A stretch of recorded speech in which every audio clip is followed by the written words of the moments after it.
Hello friend, welcome YouTube channel. তো guys, আজকে আমি নর্মাল একটা ছবিকে কীভাবে এরকম এডিট করবেন এই স্ন্যাপচ্যাট অ্যাপসের মাধ্যমে তা স্টেপ বাই স্টেপ আপনাদেরকে দেখাবো। আপনাদের মধ্যে যারা এই ধরনের ফটো এডিট করতে চান তারা পুরো ভিডিওটি শুরু থেকে শেষ অবধি দেখবেন, তাহলে আপনারা কিছু শিখতে পারবেন।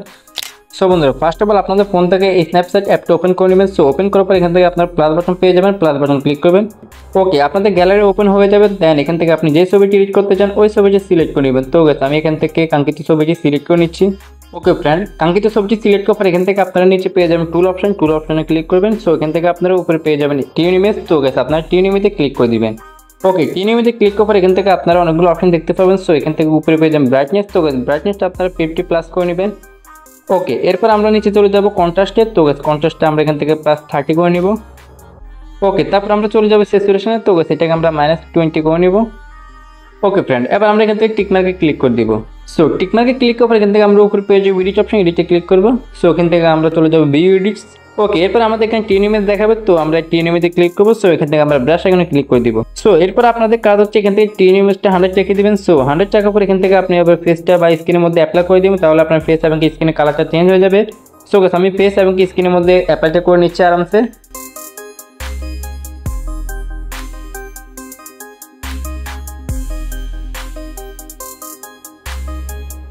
ওকে, তারপর আমরা এখান থেকে টিক মার্কে ক্লিক করে দিব।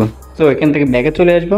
অলরাইট, এখান থেকে আমরা আবার টুল অপশনে ক্লিক করব। সো এখান থেকে আমরা নিচের দিকে স্ক্রল ডাউন করব। দেন এখান থেকে আমরা ডাবল এক্সপোজার পেয়ে যাব। সো আমরা ডাবল এক্সপোজারে ক্লিক করব। ওকে, এরপর আমরা এখান থেকে প্লাস বাটনে ক্লিক করে দিব। অল গাইস, প্লাস বাটনে ক্লিক করার আপনার গ্যালারি ওপেন হয়ে যাবে। সো এখান থেকে আপনার একটা ব্যাকগ্রাউন্ড সিলেক্ট করে নিতে হবে। তো গাইস, সকল পিএনজি এবং কি সকল ম্যাটেরিয়াল আমার ডেসক্রিপশন বক্সে দেওয়া থাকবে, আপনারা সেখান থেকে ডাউনলোড করে নেবেন। সো আমি এখান থেকে ব্যাকগ্রাউন্ডটা সিলেক্ট করে নিচ্ছি। ওকে, ব্যাকগ্রাউন্ডটি সিলেক্ট করার এখান থেকে আমরা স্টাইল অপশন পেয়ে যাবে, স্টাইলে ক্লিক করব। সো এখান থেকে আমরা ড্র্যাগ এনে ক্লিক করে দেব। অলরাইট, এখান থেকে আমরা টিক মার্কে ক্লিক করে দেব। ওকে, এবার আমরা এখান থেকে উপরে এডিট অপশন পেয়ে যাবো, এডিটে ক্লিক করব। সো এখান থেকে ভিউ এডিটসে ক্লিক করব। তারপর আমরা ডাবল এক্সপোজারে ক্লিক করব। সো এখান থেকে আমরা ব্রাশ এখানে ক্লিক করে দেব।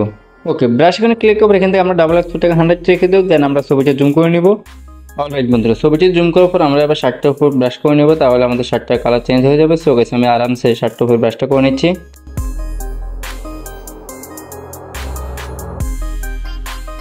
ওকে, শার্টটি ব্রাশ করা কমপ্লিট হয়ে গেলে আমরা এখান থেকে টিক মার্কে ক্লিক করে দিব। সো এখান থেকে ব্যাকে চলে আসবো।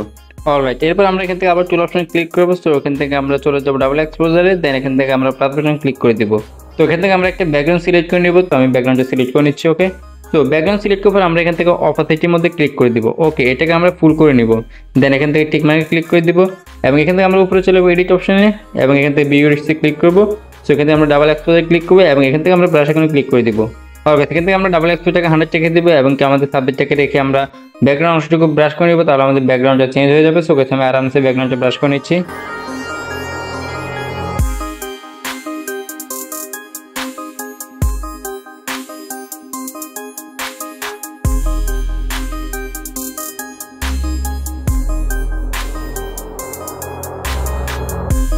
ওকে, তারপর আমরা এখান থেকে আবার টুল অপশন পেয়ে যাবো, টুল অপশনে ক্লিক করবো। সো এখান থেকে আমরা ডাবল এক্সপোজার পেয়ে যাবো, ডাবল এক্সপোজারে ক্লিক করবো। ওকে, এরপর আমরা এখান থেকে আবার প্লাস বাটনে ক্লিক করে দেবো। এখান থেকে একটা বাটারফ্লাই পিএনজি অ্যাড করতে হবে। তো গাইস, এটাও ডেসক্রিপশন বক্সে দেওয়া আছে, আপনারা সেখান থেকে ডাউনলোড করে নেবেন। তো গাইস, আমি এটা অ্যাড করে নিচ্ছি। ওকে, অ্যাড করার পর আমরা এখান থেকে স্টার অপশনে ক্লিক করবো। সো এখান থেকে আমরা লাইটিং একটা অপশন পেয়ে যাবো, লাইটিংয়ে ক্লিক করে দেবো। ওকে, লাইটিংয়ে ক্লিক করবো আমরা এখান থেকে টিক মার্কে ক্লিক করে দেবো। সো এখান থেকে আমরা উপরে এডিট অপশন পেয়ে যাবো, এডিটে ক্লিক করবো। দেন এখান থেকে আমরা ভিউ এডিটসে ক্লিক করবো। ওকে, এরপর আমরা ডাবল এক্সপোজারে ক্লিক করবো। দেন এখান থেকে আমরা ব্রাশ এখানে ক্লিক করবো। অলরাইট, ব্রাশ এখানে ক্লিক করবো আমরা এখান থেকে ইনভার্ট অপশন পেয়ে যাবো বাম পাশের নিচে কর্নারে। তো আমরা ইনভার্টে ক্লিক করে দিব। তো এবার আমাদের ফেসের মধ্যে যে বাটারফ্লাইগুলো আছে আমরা এটাকে রিমুভ করে দেবো। তার জন্য আমরা এখান থেকে ডাবল এক্সপোজারটাকে 0 করে নেবো। দেন এখান থেকে আমরা বাটারফ্লাইটা মুছে দিব। তো আমি প্রথমে এই বাটারফ্লাইটা মুছে নিচ্ছি। ওকে, এরপর এটা মুছে নিচ্ছি। তো এরপর আমরা এখান থেকে টিক মার্কে ক্লিক করে দিব এবং এখান থেকে ব্যাগে চলে আসবো। তারপর আমরা এখান থেকে আবার টুল অপশনে ক্লিক করবো। সো কিন্তু আমরা ডাবল এক্সপোজারে ক্লিক করবো। ওকে, এখান থেকে আমরা প্লাস বাটনে ক্লিক করে দিব। এরপর আমরা গ্যালারি থেকে একটা পিঙ্ক কালার ব্যাকগ্রাউন্ড সিলেক্ট করে নেবো। সো আমি ব্যাকগ্রাউন্ডটা সিলেক্ট করে নিচ্ছি। ব্যাকগ্রাউন্ডে সিলেক্ট করবো আমরা এখান থেকে স্টার অপশনে ক্লিক করবো। সো এখান থেকে আমরা ওভারলেতে ক্লিক করে দিব। ওকে, এরপর আমরা টিক মার্কে ক্লিক করবো এবং এখান থেকে আমরা উপরে এডিট অপশন পেয়ে যাবো, এডিটে ক্লিক করবো। সো এখান থেকে আমরা ভিউ এডিটসে ক্লিক করবো। দেন এখান থেকে আমরা ডাবল এক্সপোজারে ক্লিক করবো। সো এখান থেকে আমরা ব্রাশ এখানে ক্লিক করে দিব। অলরাইট, ব্রাশ এখানে ক্লিক করার এখান থেকে আমরা ডাবল এক্সপোজারটাকে 25 করে নেবো। সো আমরা ছবিটাকে জুম করে নেবো। দেন আমাদের ঠোঁটের উপর ব্রাশটা করে দেবো, তাহলে আমাদের ঠোঁটের কালারটা চেঞ্জ হয়ে যাবে। সো গাইস, আমি ব্রাশটা করে নিচ্ছি। ওকে, এরপর আমরা এখান থেকে টিক মার্কে ক্লিক করে দিব এবং এখান থেকে ব্যাগে চলে আসবো। ওকে বন্ধুরা, আমাদের ছবি এডিট করা কমপ্লিট। তো গেছে আমি যে প্রসেসগুলো দেখালাম এই প্রসেসগুলো যদি আপনার ঠিকভাবে অ্যাপ্লাই করতে পারে আপনার ছবির উপরে, তাহলে আপনারা খুব সহজে এরকম নর্মাল একটা ছবিকে এরকম এডিট করতে পারবেন একদম ইজিলি। তো গেছে এবার আমরা এই ছবিটা সেভ করবো। সেভ করার জন্য এক্সপোর্ট অপশনে ক্লিক করবো। সো এখান থেকে আমরা সেভে ক্লিক করে দেবো, তাহলে এটা আমার গ্যালারিতে সেভ হয়ে যাবে।